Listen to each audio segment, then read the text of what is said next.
Reporting for Israel Today magazine in Jerusalem, I'm Jonathan David.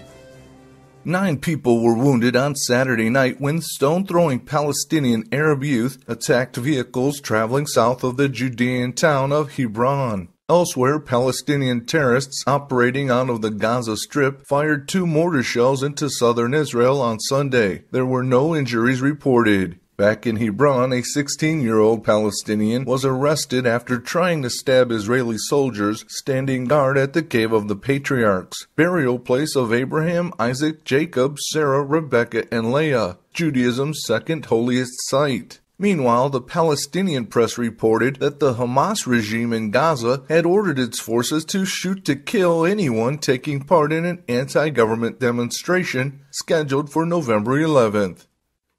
Israeli humanitarian group IsraAid is among those providing physical and emotional aid to over 500,000 refugees that have fled Syria's civil war and are camping out in northern Jordan. IsraAid and its Jordanian partners are careful to remove any labeling that would identify the aid packages as coming from or being paid for by Israelis. With Syria still officially at war with Israel, it is a precautionary step organizers feel is necessary to maintain order and security in the refugee areas.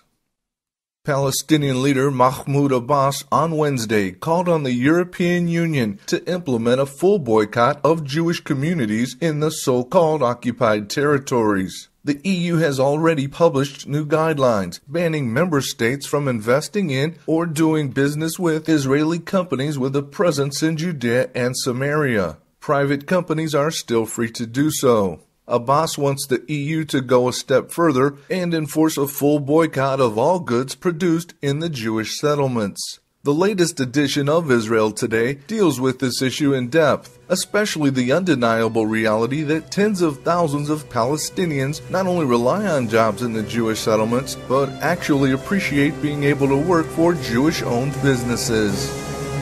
Reporting for Israel Today, I'm Jonathan David. Stay informed, pray informed. Check out IsraelToday.com.